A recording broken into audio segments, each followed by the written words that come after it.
Salut tout le monde, aujourd'hui on se retrouve pour un nouveau nail art. Ce sera un tuto pour faire un cupcake d'anniversaire. Donc j'ai d'abord posé ma base, puis je vais faire un dégradé avec deux couleurs de vernis et une mousse. Je vous montre le dégradé très rapidement parce que c'est quelque chose que je vous ai déjà expliqué plusieurs fois dans mes vidéos.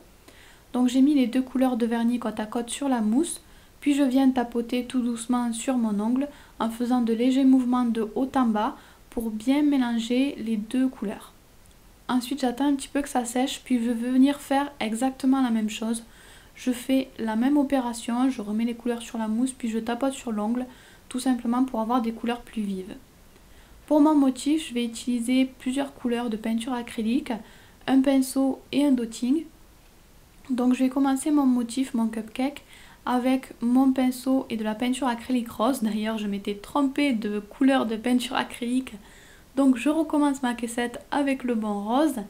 Pour la caissette du cupcake, rien de très compliqué, mais il faut déjà prévoir les proportions, savoir quels éléments vous allez mettre après pour prévoir la place qu'il faut laisser.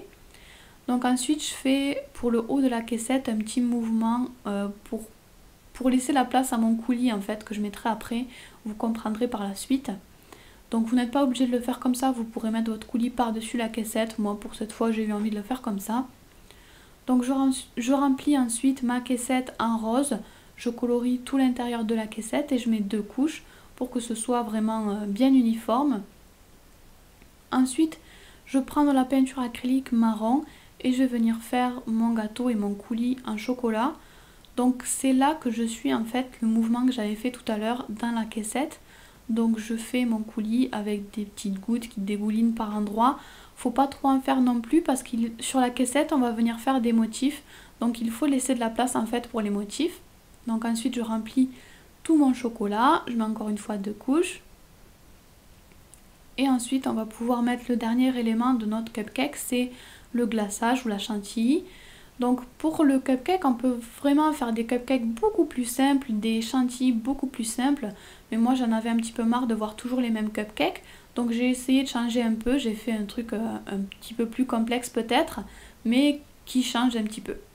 Donc si vous voulez faire le même glaçage, la même chantilly que moi, commencez à faire vos traits. Donc il faut faire la chantilly tout le long du cupcake, aller sur l'autre extrémité. Et ensuite je vais tracer les repères pour ma bougie. Je vais positionner ma bougie tout de suite parce qu'en fait la chantilly va tourner autour de la bougie. Donc il faut déjà savoir à ce moment là où est-ce que vous allez poser votre bougie. Donc les traits que je suis en train de faire en ce moment, c'est juste des repères. Il ne faut vraiment pas passer 15 ans à faire de jolis traits, puisque ensuite je vais tout remplir en blanc, donc on ne les verra plus vos traits. C'était juste des repères pour savoir de quelle forme faire ma chantilly en fait. Donc je remplis bien tout en blanc et ensuite je vais prendre du rose, le même rose que j'ai utilisé pour la caissette tout à l'heure, et je vais donc remplir toute ma bougie en rose. Ensuite je vais prendre un rose un petit peu plus foncé et je vais venir faire des motifs sur ma caissette. Donc vous faites vraiment les motifs que vous voulez, c'est vraiment ce qui vous plaît le plus. Moi j'ai mis un petit nœud parce que je trouve ça très mignon, je trouve que c'est toujours joli les petits nœuds. Donc j'ai d'abord fait un petit rond pour le centre, puis je suis en train de faire les deux côtés de mon nœud. Attention, ne faites pas un nœud trop gros par rapport à votre caissette, il faut encore respecter les proportions. Pas trop petit non plus parce qu'on a les contours et des petits détails à faire à l'intérieur. Donc voilà, il faut vraiment faire attention aux proportions.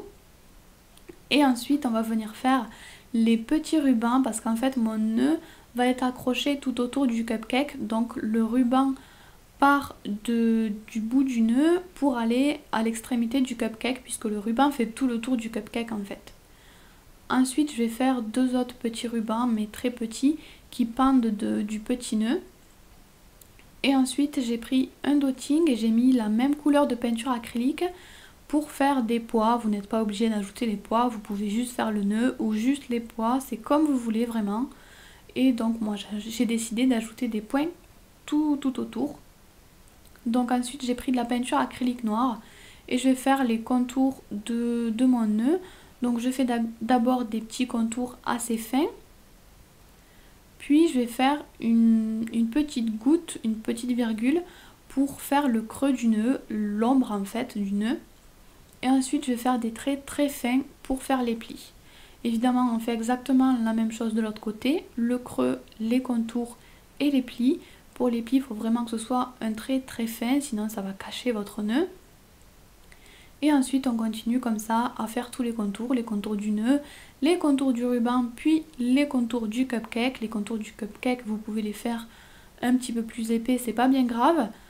Ensuite je continue encore une fois avec les contours du chocolat, je fais toujours la même chose.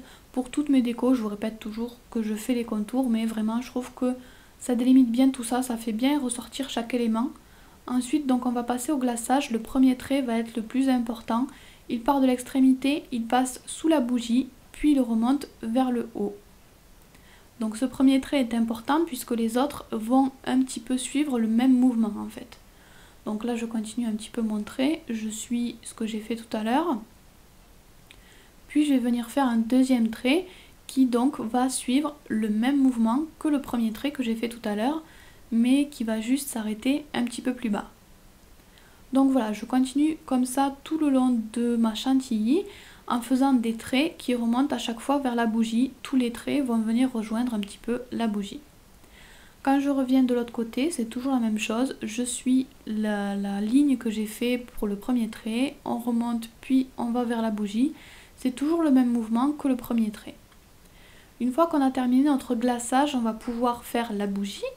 Donc encore une fois, je fais les contours, c'est toujours la même chose. Puis je vais prendre de la peinture acrylique jaune et je vais venir faire la petite flamme de la bougie. Donc une forme de flamme tout simplement, mais je ne vais pas remplir l'intérieur de la flamme, je vais laisser un petit espace à l'intérieur. Dans ce petit espace, on va pouvoir caser la petite mèche et on va terminer les contours de la bougie. Ensuite, je prends de la peinture acrylique blanche et je vais venir faire des petites rayures sur la bougie.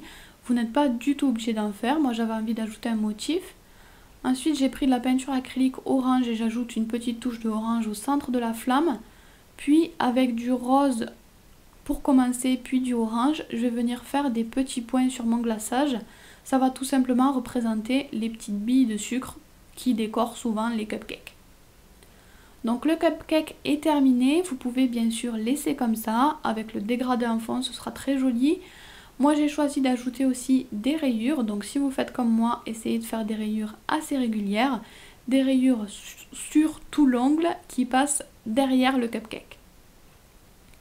Comme toujours pour terminer, j'ai posé du top coat pour faire durer et briller la déco. Et c'est donc terminé, bon anniversaire si jamais c'est votre anniversaire, moi je vous fais tout plein de bisous et je vous dis à très bientôt. Vous pouvez vous abonner à ma chaîne, me suivre sur mon nouveau blog ou les réseaux sociaux, ou encore cliquer sur l'image si vous avez envie d'en voir un petit peu plus.